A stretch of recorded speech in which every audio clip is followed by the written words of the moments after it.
Well, what's up, guys? Matthew, you're getting ready to watch the Season 2 premiere of Oshi no Ko. I am so excited. The first season of Oshi no Ko was such a nice treat. I didn't expect me to love it that much. Hi to the devil who forced me to watch this, Kyle. I thank you for begging me every day for a year to watch it, because I'm very excited to get into the second season. I know that this has 13 episodes in it. So 2 more than the first season. I don't know if I've asked this on the channel, and I don't know. I mean, by this time, it's probably a little too late. But if anyone in the comments wants to tell me if there's any news behind a season 3, when's that going to come out, or if the manga's still ongoing, I'd be very intrigued to be to be told. I don't know. I'll obviously yap a lot at the end of the episode, so I just want to hop straight into it. If you guys do like the video, though, please drop a like and leave a comment. I'd really appreciate it. And also, if you enjoy the content that I make, please subscribe. That really helps me out. And if you want to see my reactions to Oshi no Ko or any other show that I'm watching right now, full length and multiple weeks ahead, sooner than you get it on YouTube, check the YouTube comments on this video to see the exact episode I'm on Oshi no Ko right now. And if you're intrigued, please sign up for it. Other than that, I'm ready to hop into it. Let's get into the second season. Let's go. Oh, I like this. Is it going straight into the performance or like a practice? I don't know.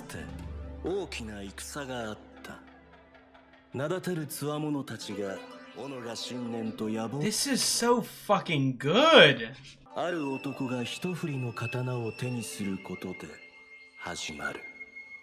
Dude, why do I have goosebumps? The fuck? Hold on, I would go to, like, is this theater? I'd go to this shit if it was like this in America. Oh my god, they got the manga panels.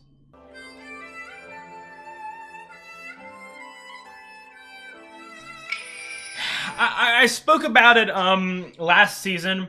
I felt that there would be a lot of, or there could be not. I felt that there could be a lot of maybe foreshadowing for how the story goes. The story of Oshi no Ko goes, represented through this play thing.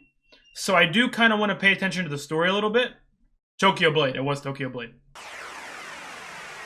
They could, you know what I mean, throw some Easter eggs or some foreshadowing in there that I might want to pay attention to. Ooh. Let me listen to this opening. Oh, I get a creepy vibe. I've got goosebumps! I love this! Some of the best, obviously, it's a music-related anime, so I would expect the music to be very good. Ooh. And this is good.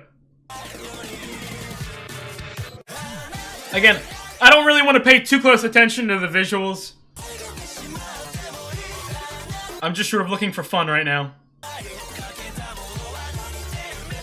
Yo, this opening is an all-time opening for me. Yo! Why was that an all-time opening? What the fuck? Oh my god. I mean, is this parallels to Ai and Aqua, or? I don't know.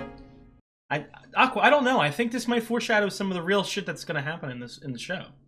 You wanna translate that for me? Kindaichi? Oh, I already have that written down. We must have met him at the end of last season. Gaining some popularity still? They've got a following! I love how they show the details on the camera like that.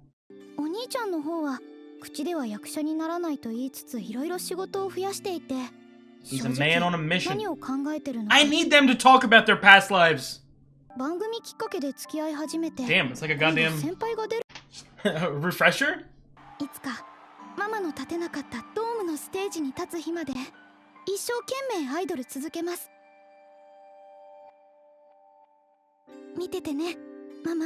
No, my baby, my sweet baby Ruby. My sullen heart monster, Aqua. Wow, real popular. 互いに友情や愛情を深めていく王道バトルストーリーだ。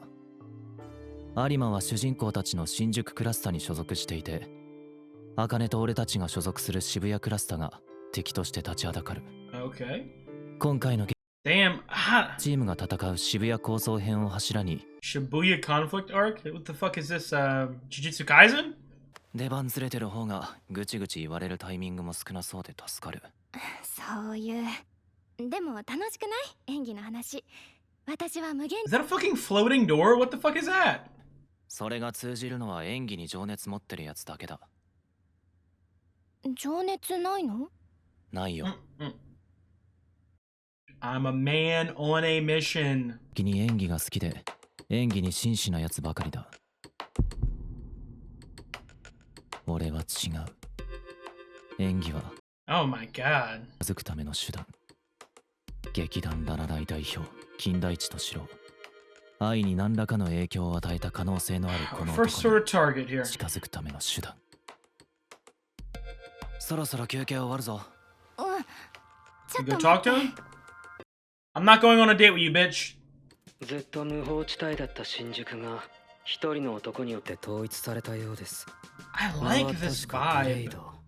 ほう、Oh my god, muscle maniac over here. できてやろう。考えなしに戦いを仕掛けようとしないでもらえ。 I'm gonna need these names to be said out loud if they're not gonna fucking translate for me. 芸歴の長い有馬ちゃんや Right, やらないの面々が演技できるのは当たり前として I already. メルト君も No, I don't have that. 京アマの演技見たときOh, Melt's here. なかなか仕上げてきてるし Melt's back. 赤君も舞台は初めてって I didn't recognize him. 役にどっぷり入り込む没入型と周りの演技をきれいに受ける適応型 Oh my god, dude. Why does Kana feel like more of a main character than Ruby? 一歩先行ってる感じかな。有馬ちゃんも負けないでほしいな。 Wow. わからんよ。この方 I got my money on Kana. 来た白物だ。うちには姫川がいるからな。 Himakawa. That's a great shot right there. Wow. Really? 解決できる雰囲気じゃな He looks kind of a little creepy. I mean, I can't talk. さなる相棒になる。 Yo, this music is fucking incredible. 確かに。わかりやすい。 They got chemistry. 死んでも文句言うなよ。さあ、つかさ。 Himakawa. その程度か。 Yo, the sound design in the first season was phenomenal, but this is even better. どうした？降参するか。舐めた口はこれでしまいだ。 Dude. 何がおかしい？お前、強いな。 Why does this feel epic? I gotta watch out for some of the symbolism of this play. See who represents who. この後飯どう？いいわね。私も聞き。 Hey! メルトも来なさい。俺も？共演シーンが多いんだから当然でしょ。かなちゃん、少し前はサポート優 Oh, 先で。 you getting a little jealous of the skill of the talent? あんな身勝手な私を見ろって演技が Have a できる panic 子じゃな attack. かったのに。自信、覚悟。 Oh no, she's whipped out her superpower. The minute she starts fucking analyzing shit. 昼頃集合の夜解散で6、7時間。 Jesus. 忙しい人も多いのであまり全員集まれません。特に主演級は他の仕事でYo, this fucking feels like Death Note music. 稽古場代役、スタンドインを雇うことも少なくありません。でも演劇人は演劇が好きなので夜だけでも参加しようという人も多いです。 Himakawa. You want to say Kimagawa? Himakawa. It's a cool name. といいか。何 Are you trying to riz me up? なんて読むんだ？さっき森。なるほど。これ坊人だと思ってた。有馬賢いな。 Two very different words. でしょ。演劇の人ってなんで漢字読めない人多いの？もう少し本とか読んだらどう？本とかちまちましてるのは苦手だ。俺は映像しか見ない。 This man does not look 19 years old. This man looks fucking 38. 私の彼氏孤立してるな。あまり人と馴染むの He 得 don't 意じゃ care ない about making friends. He's a master of his craft, and his craft isn't acting. His craft is revenge. ちょっと親近感。I, the emo stuff turns me on. あああって一応私。あ有馬は周囲のレベルに合わせて演技をする癖がある。それは過去自己顕示欲の強い演技で仕事を失った有馬がこの業界で生き残るための戦略なのかもしれない。 Dude, this feels... The quality of this anime, I don't know if it's just in my head, but it feels even higher than last season. 今回そばにいるのはララライの看板役者姫川大輝。そのレベルに合わせてくるなら茜、有馬に勝ちたいんだろ You better try real fucking う。 hard. いけるぞ、大差でな。 Oh my god, he's fucking motivating her. くー It's the truth. く怒るなら怒れよ。感情表現子供か。 She is like a... I mean, every girl in this show so far is a little child. 最初から勝とうなんて思ってない。才能あるやつに勝てるなんて思ってないよ。 Oh, brother. This man's self-confidence is so in the shitter. I mean, and as of right now, it obviously isn't his main priority. But I want him to be very successful. 新宿の連中を全員皆殺 Dude, しにしてみ she's な。 like a fucking superhero. She has a power. She's like a chameleon. 新宿有馬から。はーい。今のでいいんだ。渋谷ってどっちだっけ？行ったことないのか？そんなわけないだろ。何度も言ってる。バカにするな。怪しいぞ。 Oh my god, the zoning out. This is... Dude, I like how fast, like, paced this is. Like, this just jumped straight fucking into the story. Not that I expected it to be, like, slow or monotonous or anything like that, but this is... Oh. 原因はこの脚本にある。私の演じるさや姫は原作でもあまり出番が多くない。 Are you gonna have to take a 最 big 初 part? は陶器のヒロインとして登場してたものの、敵役だった剣とのカップリング人気が上昇。 Okay, dude, I gotta 陶 fucking... 器の Oh 相 my 方として god. の出番を食われる結果となる。いわゆる Okay, foreshadowing, foreshadowing. Okay, oh, this is a fucking perfect role for her. Not, like, matching-wise to what the story's doing. キャラクター。男の人は You gotta step up your game. 表情豊かで生き生きした子が好きなんだよね。そうだね。 Oh, Jesus 原 Christ. 作でもそっちに舵切ってる感じあるよね。おとなしく Is she gonna try to act so well that she's gonna try to change the story? さや姫の出番が少ないということは、キャラ分析の素材が少ないという。 So when you're in it, you need to go the fuck all out. というか、原作とだいぶ違う。めちゃくちゃ記号的なキャラにされてる。 Oh my god, they're ruining 本来 it. 姫は内気で、人を殺めることに葛藤を抱いていた優しい子なのに、舞台の尺を省略するために、だいぶ戦いに前のめりになって。 Classic adapters! Classic adapters. 漫画を演劇という違うメディアに落とし込むために。 Always ruining the story. ねえ、この脚本ってどう思う？ん？ちょっと原作とは違うでしょ？ああ。でも割と原作に準拠した脚本だと思う。 Oh, classic adapter defender. 脚本に比べたら90倍はマシ。キワマはひどかったもんね。気になるところがあるなら直接聞いたらどうだ。ダメだよ。演技の指導は演出家から受けるもの。多くの人にああだこうだ言われたら役者も混乱するでしょ。他の役者 I mean, you gotta tell someone high up. スマッシュヘブンの公演はこれそう。まだ席用意できると思うけど。ああ、すみません。黒 Gives 川 him が an excuse to go talk to the guy. なのですが、演出の金田一さんの意見も踏まえてお伺いできたら。ちょっと Gotta make that direct relationship with Kindaichi. 字は通るだろ。それはそうだけど、ん？何？言ってみろ黒川。This キャラ music! クターなのですが、なんていうか How do I put it? You fucking ruined her! 理解できなくて、この意図というか。ああ、原作よりだいぶ好戦的な感じだしね。そうなんです。 Oh, it's like 原作だともっと葛藤が。 she's been changed and she has to change her personality to be with or try to be with Aqua. できないことはないんだけど、やや尺を取りすぎてしまう。漫画では大駒の表情一つで語れた心情を板の上から遠い席のお客に伝えるためには Yeah. それなりに長い I really like the breakdown of this side of this business in this story. な思惑が錯綜する群像劇を2時間程度の尺に入れ込むとなるとシンプルに整理する必要がある。じゃないと全てのシーンが散漫になる。 Yo, the music has really stepped up. It was already amazing season 1, but this is fucking incredible. 原作通りにするなら脚本家という職業はいらない。盛り上げるところをしっかり定めて要素を取捨 Okay, we didn't need to hear you defend your fucking job. なんだからさ、あんまり手を入れたくないんだけどね。そういう汚れ役も僕の仕事のうちだと思ってるからさ。と言っても演じるのは黒川さんだから引っかかってる部分があるな。 Make it up. 甘やかすな。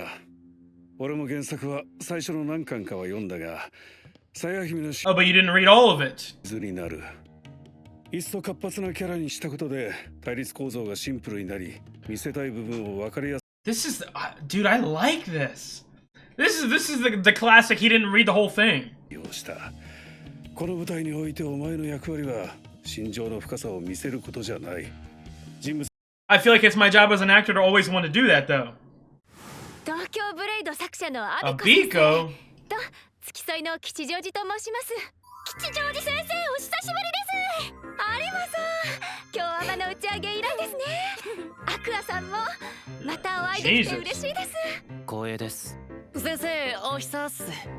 あ You fucking ruined my story. ようだな。そりゃお前京アマではめちゃくちゃしてたしな。原作者からしたら親の敵みたいなもんだろ。まあな。先生、はじめまして。 This sweet, poor little thing. 先生、ちゃんと挨拶して。イケメンと美女は目を合わせただけでテンポ。 I was gonna say that it's not a guy, but boys and girls. みんなきっとたくさん練習してくれてるんですよね。先生、舞台の時は練習じゃなくて稽古って言った方がいいですよ。 Whatever, it's the same thing, buddy. すいません、私何も知らなくて。すごいな、私にはできない。 I hope she doesn't fucking explode at a change of the story. Actually, I kind of hope that she does. 私が言わなきゃですよね。 Oh, she's gonna change the story for Akane. 脚本って今からでも直してもらえますか？ Oh shit. もちろんですが、どのあたりを？どのあたりっていうか。 Princess Kaya? 全部。 Oh my god, she's evil. She got real goddamn serious there. Let me listen to this theme. Yo, I mean, I'll repeat it again because I understand why the music is so good, but like because this is a music-related anime, the fucking themes, the opening themes, the ending themes, the OST is genuinely incredible.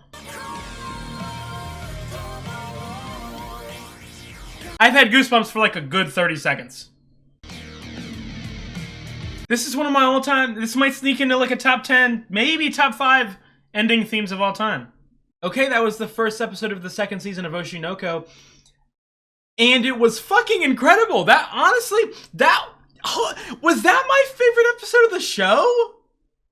Nah, the fucking first Akane episode was really good.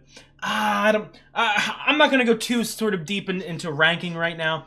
But I fucking loved that. I said during the reaction, as high quality as the first season felt, this felt even higher for some reason. I don't know if there was any sort of change in, I don't know, like time allowed to create it, or studio, or whatever. I don't know if there was anything like that, or they just stepped up their fucking game. But that felt incredible. I'll repeat my one complaint. It's not a complaint with the story of Oshi Noko or anything like that, or nothing like that. I'm watching on a new sort of website, and so the translations are slightly different in how they do it. So I do have to get used to it. I don't really think I'm missing out on anything too bad. I mean, I know that the names are a little harder to grasp immediately. But hopefully as the season progresses, they will say their names out loud. Was introduced to, well, we got our first little bit of conversation, dialogue with Kindaichi, so I'm used to him now. Reida, Himikawa, Goa, how is it? Oh, dude, I didn't write it down. I have Yuriko, and then is it Abiko? I think it's Abiko. My handwriting for that name wasn't the best, but I think it was Abiko. Very interested in her. You know, I really like the idea of someone who is very passive, very shy, very sort of closed off from society. Except she has essentially molded her perfect baby, put all of her hopes and dreams and aspirations, her writing style, into this one thing, and she's not no bitch. She wants it the way that she wrote it. You know what I mean? So I would have to assume that Kane's role is going to be given some spotlight. Whether or not Kindaichi and I don't know the name of the guy next to him, but whether Kindaichi and that gentleman will be happy with it is yet to be seen. I really, first of all, I do want to say I'm very interested to see, because the last couple episodes of the first season really focused on the Bikomachi side of the story. I would assume I don't know how long the Tokyo Blade play is going to last. I don't know if it's going to be a full season thing or half a season. So I would assume that while this is going on, it would be the sort of major plot. But it is interesting. Because I want to repeat what I said in the episode. It feels like Kana is more of a major character than Ruby. It feels like Kana is the second most important character in the story. Not only because she's always sort of heavily involved in whatever acting Aqua is doing, but she's also the fucking head, the main idol in Bikomachi. So the reason I bring this up is I do hope that we see the Bikomachi side. I will say if you're like putting a gun to my head, what are you interested more in? I do like Aqua's acting more than Ruby's sort of singing, but I love Ruby. I love Mem. I want to see those characters very often, so I don't want them to be sort of shafted time wise, if that makes any sense. I've spoken about this a lot, but I do just really want to fucking give my props. I want to repeat, like I have a film degree. I'm very intrigued by all this, especially something like screenwriting. And I want to be an author. I write on the side. So it's so interesting. And I'm not saying like, oh, this is the greatest fucking portrayal of this. No, I'm not saying it's the most detailed thing of all time. But me personally, I've never watched any piece of entertainment that really delves into this business. And I really like that, especially the play side. I will say, and I don't know about you guys, and if there's anyone who's interested in this sort of stuff, I would love if you were to comment and speak to me about it. But I love books, I love video games, I love movies, I love shows, I love, you know what I mean? I dabble into some manga and all that. Essentially, I really love all avenues of entertainment, except one. I'm not a big theater person. I'm not a big play person. It never grasped me. It never hooked me personally. I would be very interested to dabble into that. I will be honest. I haven't given it as big of a chance as I gave the other ones. And whenever I gave those avenues a chance, they sort of made me fall in love. But I will say the sort of behind the scenes aspect of theater is one of the most intriguing sort of aspects of like entertainment business. I feel like I've heard a lot of great stories and a lot of sort of hardships about it. So I would be very interested to see how that plays out in this story. Obviously, I feel like this season, Akane versus Kana is going to be a very big part of it. And I really like it. I don't know how to describe it. Like, because now we're really getting into like the love triangle aspect. And obviously, as I've said multiple times, I am also fearful that it will turn into a fucking square the minute Ruby learns about Aqua's past life. So I don't know. I don't know. Because here's another, I gotta have this conversation every episode. Like, is it incest? It is incest, but it's not, but they weren't born them. They're different people. But also, there's an age gap, so the guy's weird. The doctor's weird if he... I don't know. It's hard. I want to say this, and I'll obviously sort of play it up and I'll have fun and I'll joke around with sort of the love triangles and the this and that. Who's Aqua gonna end up with? As I spoke about numerous times throughout season 1, I love all of the characters in the show. I'm so entertained by all of them and their arcs, and I'm so intrigued in how they do this. I don't really necessarily like. I'm not putting all my eggs into one basket, like who Aqua should end up with, because no matter how they take it, I would be very happy, very intrigued.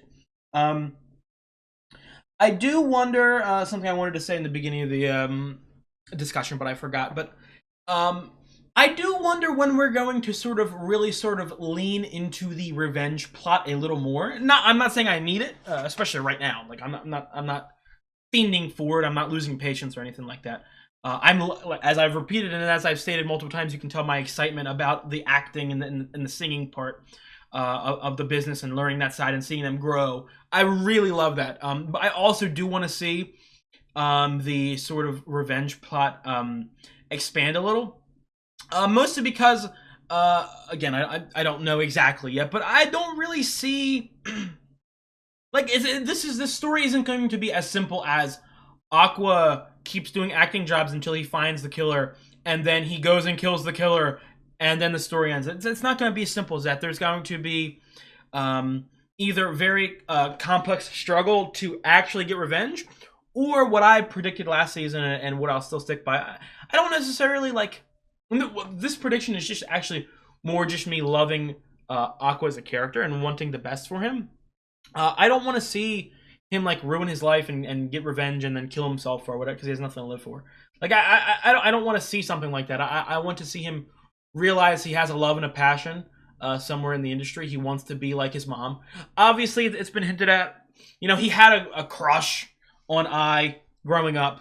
Well, not growing up, in his other life, and then he still held on to those feelings, but I feel like as he grew up, they sort of morphed more into motherly relationship than, crush.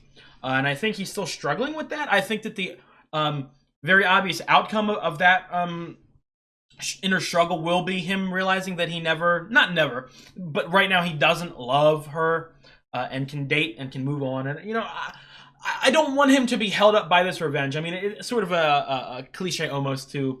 It's funny, like, for the past, 50 years, revenge was the cliche story, you know what I mean? Something bad happens to you, you take revenge, that's the cliche. Nowadays, I feel like it's very much a cliche to seek revenge and then realize that the revenge isn't worth it. But I think that for this story, specifically Aqua's story, that really fits the sort of vibe and the future that I want his character to go down. So, I'm very interested in Himekawa. First of all, he seems very much older than 19. But I like him. I could definitely see a world in which, because again, as I've stated, I think that Kana feels like the second most main character. So I feel like definitely she's not going to just lose a crush on Aqua immediately. I could definitely see a world in which Himekawa sort of pursues her and gets turned down. I didn't pay too close attention. Obviously, as they rehearse, I will learn a little bit more about the story. But I can definitely, again, I'm going to repeat it, something I said last season when I learned about the Tokyo Blade thing. I do really need to pay attention to the story because I feel like there could be some foreshadowing. There's obviously sort of parallels in the love triangle wise to the story. Would be does Princess Kaya die at the end, or did I make that up? But if any character does die in it, I would have to be very scared about someone dying in real life. So, in real life as an Oshi no Ko. But I'm very interested. Obviously, we have the return of Melt. Narushima. I felt like he would return last season, so we get that sort of 100% confirmed. I will say, sorry. There's 13 episodes in this season. Obviously, a little bit more than season 1, but that's still, on a scale of, a normal anime season, that's not a lot. Because not only do we have to juggle the La La Lai story, we have to juggle the Bikomachi story, we have to have some sort of continuation of this revenge plot that I just spoke about, but they're in school.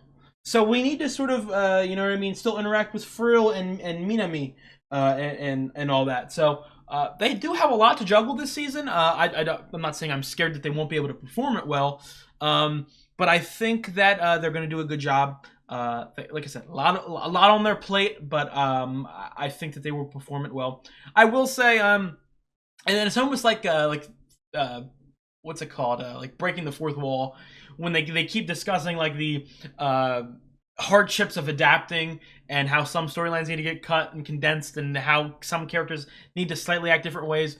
I really like that. I think that is a again, I haven't read the manga, and I won't read the manga until I finish the anime, like when it airs its last episode, so I'm not going to be able to completely back this up. But to me, being so like forthcoming with the breaking of the fourth wall in that regard, it gives me faith that they will perform and adapt the manga very well. Because I think that it would be very ballsy as a sort of the showrunner of this anime to keep in jokes about a failing adaptation and then fail to adapt the manga. So, but so far, again, having no knowledge of the manga, I think that they're doing an excellent job. I'm very intrigued with the show. I love the characters. I love the story. I love the behind-the-scenes sort of vibes into the business, Hollywood, and obviously it's not Hollywood, it's in Japan. But I mean, that sort of entertainment business. So, I really like that season premiere. Like I said, one of my favorite episodes of the show so far. I'm very intrigued to see how the season continues. I will see you guys in a couple days. If you guys did like the video, leave a comment. And if you do enjoy my content as a whole, I would really appreciate if you subscribe. It really helped me out. And like I said at the beginning, if you want to see my reactions to Oshinoko Season 2 a little sooner than they air on YouTube, check the YouTube comments to see the exact episode I'm on over there. I'll see you guys. Have a good one.